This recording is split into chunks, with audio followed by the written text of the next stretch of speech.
The following is a presentation of the Austin Reed Network, now streaming for free on Roku and Amazon Fire TV.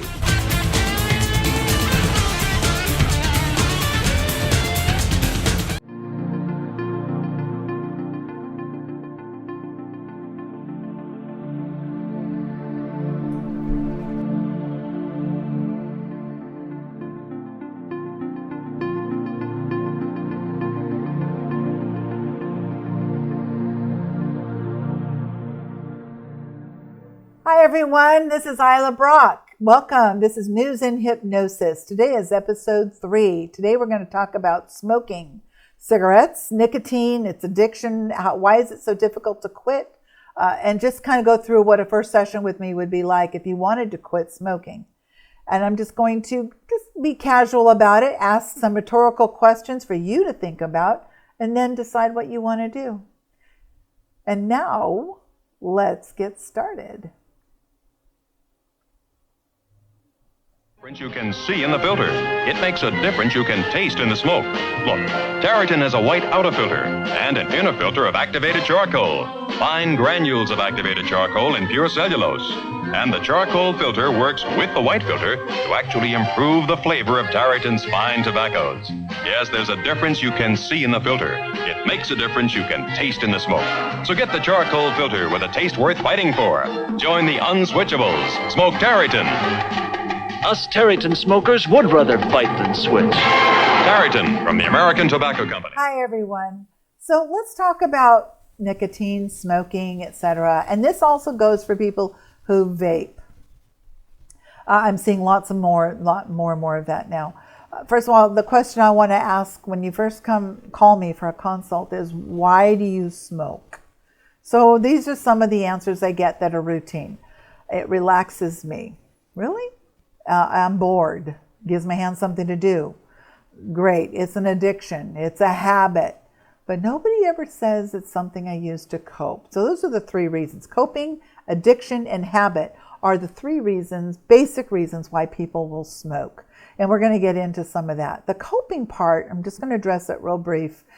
Maybe you're going in through some stress and it's just a way for you to escape for a minute, however long it takes to go smoke a cigarette. Now, let me preface this with, I am a non-smoker, but I'm not, blind to it, because I did smoke for 12 years and I've been smoke-free for 35 years and change. So I know what it's like to quit smoking. And we're going to get into all of that in just a minute. So when you contact me, and the first thing I'm asking you is, why do you smoke? And you say stuff like, it relaxes me. Really? So if it's a relaxant, why isn't everybody doing it? I would wonder that, right?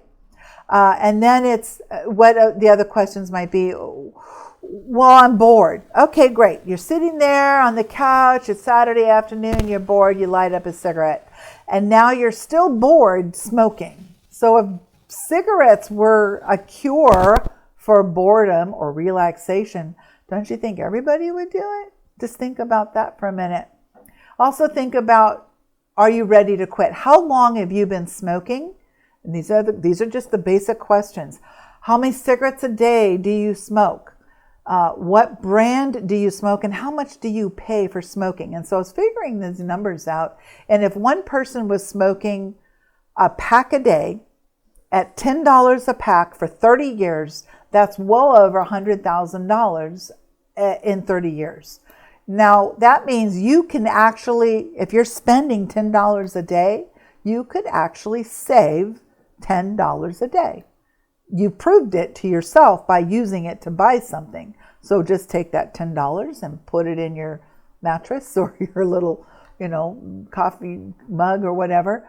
But you can do that and in 30 years have $100,000. You can do, now if you're doing 2 packs a day, in 15 years, you will have spent over $100,000. So that's $20 a day. And that's about, the average cost ranges, it just depends on what state you're in. There's about $2.90 plus cents per pack of cigarettes across the country that's just in federal taxes. So every pack of cigarettes you buy, just know that you're giving the government almost $3 a pack of that price. So right off the top. So just understand that your money's going for that, and that money's being used to help you quit.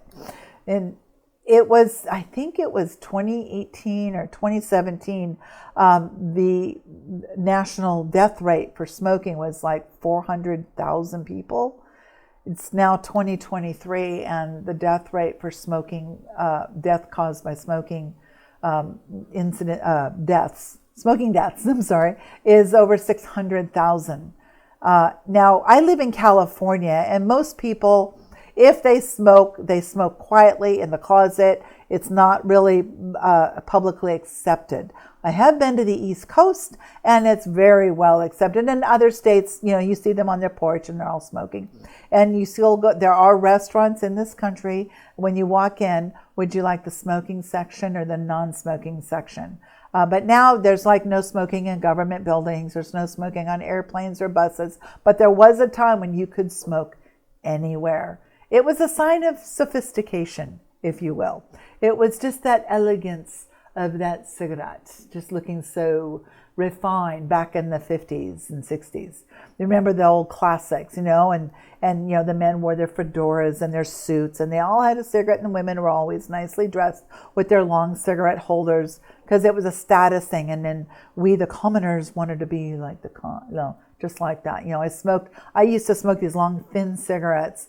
Just, I don't know what it was about them that I liked. I can't remember that. I just know that I enjoyed them at the time. But why was I enjoying putting smoke into my lungs? When a fireman goes into a smoke-filled building to rescue somebody and they put the oxygen mask on you, it's because you got smoke in your lungs. That smoke is heated and it's burning the lungs. Well, the same thing with the cigarette. It's not burning in the same degrees, obviously, as a fire would, but there's fire on a stick, and that heat is going into that filter and it's going into your lungs. It's heating, and it does help reduce some of that lung function that you have. Now, before we get started, some of you have been smoking for years and you have great lungs.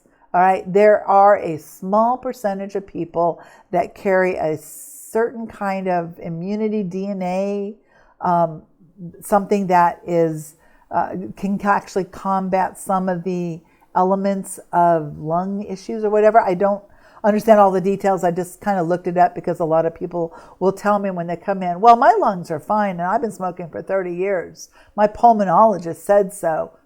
Great. Then you are just one of those people. Or it's going to hit you, bam, one day, and you're just going to be like, oh, emphysema. Or maybe you have a smoker's cough and you haven't even you just excuse it as allergies. Really? Allergies. Okay. Just, I know I'm a little condescending, but I don't mean to be in that. But smoking is a serious issue that needs to be combated. And it should have, if it were to come on the market today, it would not be approved. Aspirin wouldn't be approved today if it was to come on the market.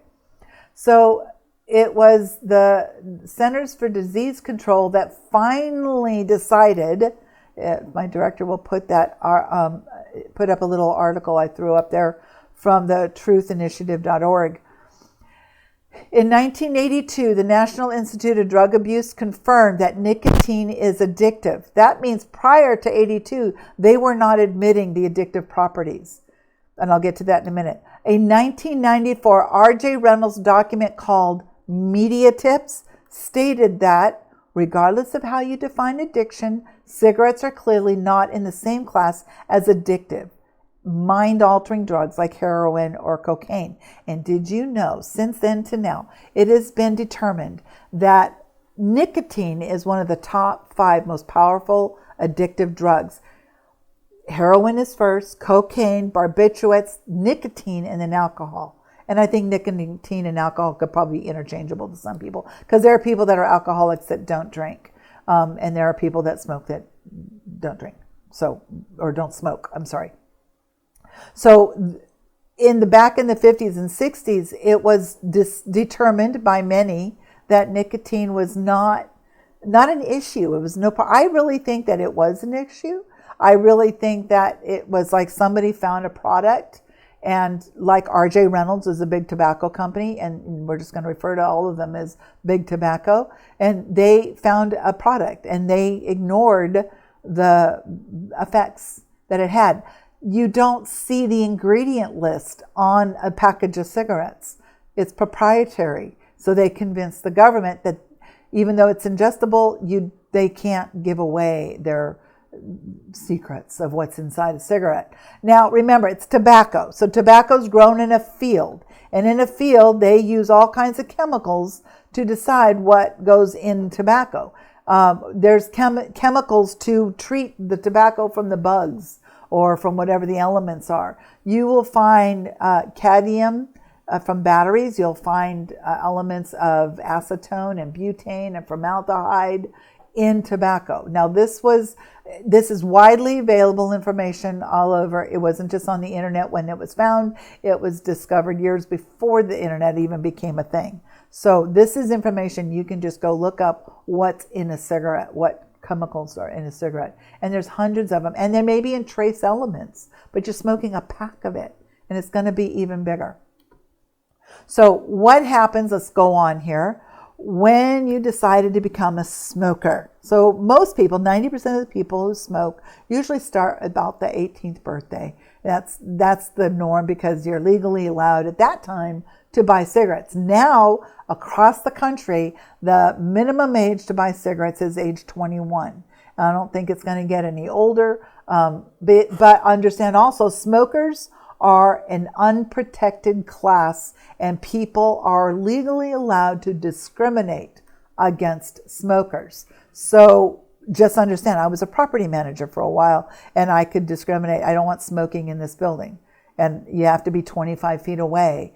Or I could have, and I did designate an outside smoking area outside the building, anywhere it might be a cause for people to have problems with smoking. So, but just understand, it's not you don't have the right to smoke. You have the right to, you don't have the right to kill yourself. And that really, there should be a lobby, huh? Because, suicides or attempted suicide's illegal. Why isn't smoking? Anyway, we'll get to that another day. That's politics, right? So when did you decide to become a smoker? Not the first time you smoked so much. Did you drift into it and just suddenly, hey, I'm smoking more and more and more? And when will you stop smoking? Will you always be a smoker? What's the right time to stop smoking? Well, maybe you've decided when the time is right, I will stop. Why is it never the right time for you? Well, I've got this going on and that going on and that going on. So I'm like, I'll quit at some point. When they go up another $1, or when I start spitting up blood or something like that. So why do people smoke? As I said earlier, some people to relax because it tastes good. Really? Do you eat it? Is there really a flavor in there? You saw at the beginning, I threw that Tareyton commercial back up from 1963, and they have all these filter fancy things that make it taste great. Well, that was propaganda brainwashing the people, and we can get into that again later. Maybe it's something to do. Well, if you need something to do, go buy a very fancy pen, a Mont Blanc, a very fancy, very expensive pen, and just carry that pen around. Now you have something to do, something to hold on to. Just hold on to the pen. You're not going to lose it because you just spent $100 on this pen. So you're going to treat it with some respect, right? Just like you do with these $10 packs of cigarettes, as if they're gold, and you can't go without them. Oh, I smoke because of it's orally satisfying. Suck on a lollipop. Put a straw in your mouth. There are other things you can do for that. Play the harmonica. Ooh, I should bring my harmonica in. I want to do it to relieve boredom and stress and aid in relaxation and concentration. Boredom and concentration are so opposite, and so are stress and relaxation. So you're smoking because why? And this is a question you can answer yourself. So when are your favorite cigarettes, or what cigarettes are your favorite? Sometimes the first one in the morning are people's favorite cigarettes. Right after a meal, during a cocktail. Those are so many different areas. When is that one cigarette that just tastes the best or tastes the worst? You got one pack of cigarettes, and every one of them are the same, but this one is the best because it's the first one in the morning. And then this one, I'm pretending, right? You see me miming here. I was supposed to have a pack of cigarettes, so just pretend, cigarettes. And then this one is the best one to smoke because it's the one after the meal. But they're identical cigarettes, so why is one cigarette better than another out of the same package? What is it about the cigarettes? How many identical cigarettes can have the same exact properties and yet a different taste to them? Now, let me ask you this. People who have children and that you smoke, do you wish that your children smoked? Probably not. But if not, doesn't that mean you wish that you were a non-smoker too? And then asking yourself, why aren't you? Because smoking is a habit and habits are difficult to break. Right. Smoking habits are difficult to break. Okay, so I'm going to be giving you my resource of where I've gotten my information today. I'll do that at the end. So one of the things, we live in America and we drive on the right side of the road and our vehicles are left steering. If we went to the UK and we were driving on the left side of the road with the right steering. Now, if you were driving, you would have to take the habit of driving on the right and move it to driving on the left. And it's a habit that you would normally just break. And there was something else that I can't remember what it was. But we'll get back to that. So just know that there are habits that we have and that we can break just because. And speaking of a break, I'm going to take a quick break right now and we'll hear word from our sponsors, which will sound an awful lot like me. I'm Russ Baininger, President of CF Vest Worldwide. And I'm Joshua Bowder, Vice President of CF Vest Worldwide. The mission of CF Vest Worldwide is to provide therapy vests to those with cystic fibrosis who live outside the U.S. In the U.S., generally any CF patient can get this vest through insurance, public or private. But outside the U.S., in the developing countries where we normally serve, these vests are just out of reach.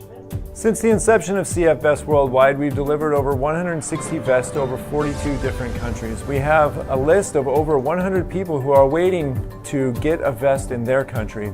With your tax-deductible donation, you can help us be able to afford to be able to send these vests there. So please visit cfvww.org and make your tax-deductible donation there.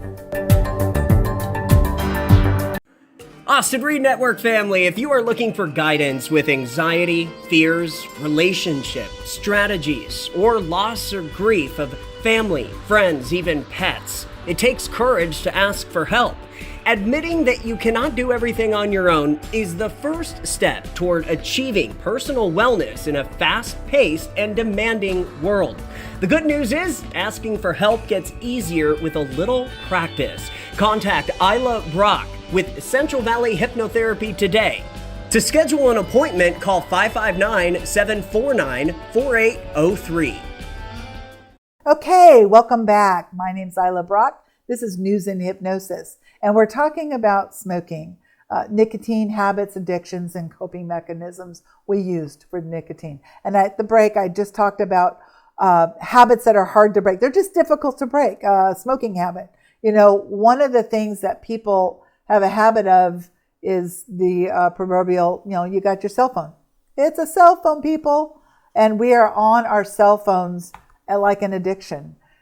What if the power grid went down tomorrow? Well, first of all, you wouldn't be able to see this, but if the power grid went down tomorrow, we wouldn't have our cell phones. All you could do is play anything that's on it until the battery died or find some way, but you wouldn't have internet access. So you would have to break the addiction. Would it kill you to not use your cell phone? Now, some of us have become so accustomed to using it as part of our business. Now, my cell phone is like my computer. I use it a lot for business, and I love it at the end of the day when I can just turn it over. It's on its settings. The only thing it's going to do in the middle of the night is ring. I'm not going to hear any text messages, but I'm going to hear the phone ring. I have children, and so I want to be able to, something they needed something. So, but I can. It took me a while. But imagining myself sleeping through the night became so powerful that it's okay to let my phone. Now, if I'm not able to sleep, I'll grab my phone and read. I have books on there and stuff. So let's go on. So why do smokers continue to smoke? One of the reasons is for one reason, they have fallen into the most subtle, ingenious trap that man and nature have combined yet. They are addicted to nicotine. Nicotine is a neurotoxin. As stated earlier, it's one of the 5 most powerful addictive drugs in the world. It's addictive. How do you quit? It's a poison, by the way, you're introducing to your body every time you smoke. Nicotine is. It starts to kill it affects every organ in your body, every hit you take. So as we continue on, the relief. I'm done smoking. Okay, remember Thanksgiving dinner and you're so full. Oh, your pants are so tight. You just want to relieve them. Well, that's what the relief you get when some people will say out of cigarettes. So let's talk about imagination versus willpower. Why it's hard to quit. Because, well, first of all, we're trying to use willpower. I use hypnosis to help people quit smoking. I have a very high success rate, and typically people come in for one session and they're done. I can't guarantee it's not a cure. It's nothing like that, but typically, because I do make it rather disgusting, and the first question I ask, and I haven't asked you yet, is, are you ready to quit? Are you ready to give up these? And it's a forever. You're in smoker sobriety, just much like someone who is in alcohol sobriety or any substance sobriety. You are in sobriety. And even one puff, one time, will take you back to your horrible habit. So, talking about imagination, which is an incredibly powerful tool, more powerful than willpower alone. So, imagining yourself being smoke-free. And that's where I take you. I take you through your imagination, because willpower alone just works with that 12% conscious mind power. Imagination, it works with our 88% unconscious or subconscious mind power. Smoking brings emotional pleasure. It doesn't matter if it's right, wrong, bad for you, good for you, fact or fantasy or reality. If there's emotional pleasure in whatever it is you're doing, subconscious mind's going to help you tug a war yourself and keep you smoking in that comfort zone, also known as homeostasis. Look it up or go watch my first episode all about it. Smoking is kind of a monster, if you will. You want to make sure you treat your monster with no respect, if you will. Nicotine has it's a habit forming, and it's naturally caused in tobacco. So smokers are afraid to quit because there is a sense of cravings. I don't smoke now. You put out your last one, and now you're like, oh, what do I do? What do I do? Well, I don't smoke anymore. What am I doing? Well, I'm doing this. Sometimes I'll have a cup of water. I drink a lot of hot water, so I'll drink water. Sometimes I'll read a book. I will watch a program. I live my life happy without cigarettes. And you can too. Does this work for people who smoke pot? Yes and no. Pot's a whole other story. Maybe I'll do a whole segment just on pot smoking and THC. For today, we're talking about nicotine. So, what you're really enjoying is getting back to, so this is what the point I was wanting to make. Before you smoked, you had a sense of like, I'm happy. I don't smoke. So now I've had my cigarettes and I'm smoking. And every time you stop, you put it out, your body's starting to go through the beginnings of withdrawal until you need a cigarette. Your imagination, your body is going, I need a cigarette. Uh-oh. Well, guess what? You don't need it. You want it. Your body thinks you need it. It's trying to tell you need it.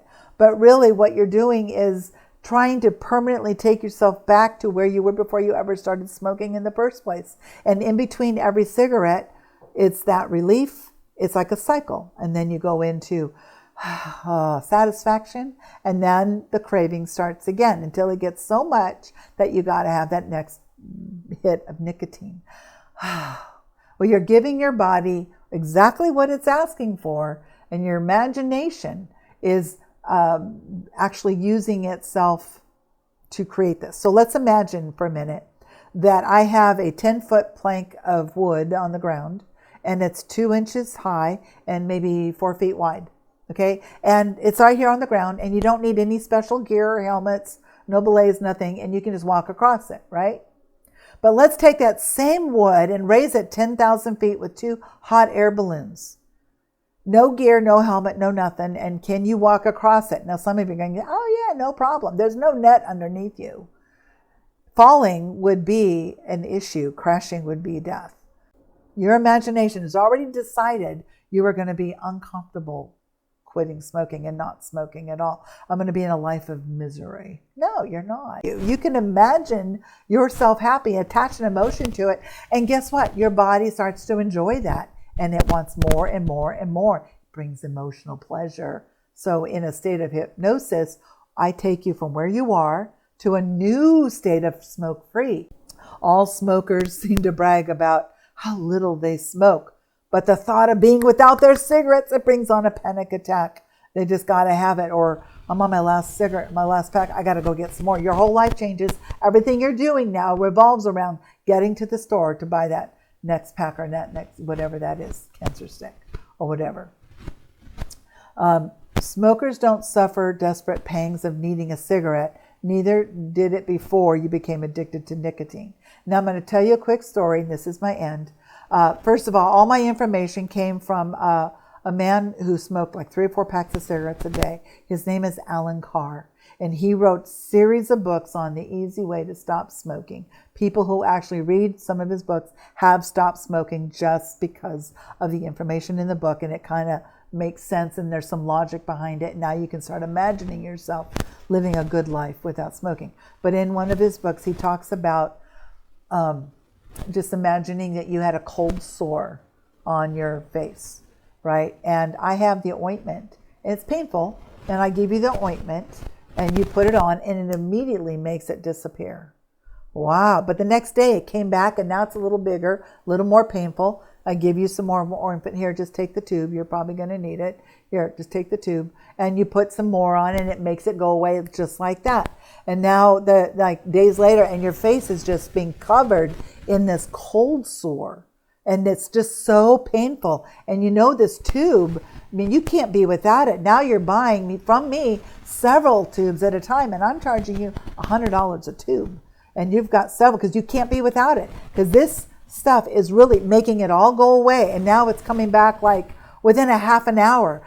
So if you just stop using the ointment, your cold sores will go away. Now, you think you're going to stop using the ointment? Most likely.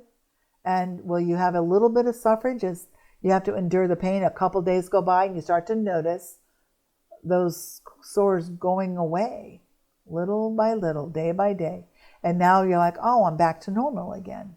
It's just like smoking, the same thing. The ointment represents the tobacco industry giving you something that's going to cure or fix your temporary problem, anxiety, relief, whatever. So just kind of let that sit in your craw. When you come in to see me for a session, I'm going to ask you a barrage of questions about your smoking habit. When you smoke, why you smoke, where you smoke, whatever it is you're smoking, how much your money you're spending on it. Really, look at how much money you're spending on smoking in 1 year. The typical person spends between $3,000 and $4,000 in cigarettes. If you're smoking about a pack a day, give or take. I don't know. Can you imagine doing something else with that money that's more beneficial? Why not give it to charity? Something like that. I mean, you can do, there's apps that you can put on your phone that will take that money out of your bank account and put it in a secret savings account, like a app wallet, online wallet. You don't even see it. It's just automatically pulled, and you don't miss it because you used to, just pull it out and put it there. In days you can have so much, you can have several $100s saved up and not even miss it because you didn't see it come out. It's like some of you who I'm self-employed, but if you have a job where you get a paycheck, some companies actually have savings accounts that you can send your money to before you get your paycheck. Well, that's not a bad idea. You can just up it by another $10 a day, per paycheck or something. It would help you out a lot. Okay, so all of this, there is hope. You can quit. I do have a 95% success rate in quit cessation. There's been a few people that my take is something emotionally is going on, so much so that they just don't want to quit. Cigarettes are not your friend, because if they were your true friend, they wouldn't be trying to kill you. They wouldn't be expected you to spend your money on them, and cigarettes would not, a true friend would not expect you to be with them every second of every day. So just understand, cigarettes are an enemy, or not even a frenemy. And you've done your fair share of smoking, now it's time to let it go. If you would like to discuss your smoking habit, just to see if you're ready, give me a call. Consultations are free. I'll spend some time with you on the phone. I'll even give you some helps. And I'm going to give you one right now. If you're ready to quit, do this one thing to see if you're ready to quit. Stand up. Every time you smoke, you cannot sit down anymore. You must stand 100% of the time when you smoke. But I smoke in my car. Pull over, get out of your car, stand, smoke your cigarette, get back into your car. You'll know if you're ready to quit if you can do that one thing. You're changing a behavior. You smoke to quit. You don't smoke to continue. So I have this plan where you can learn to quit.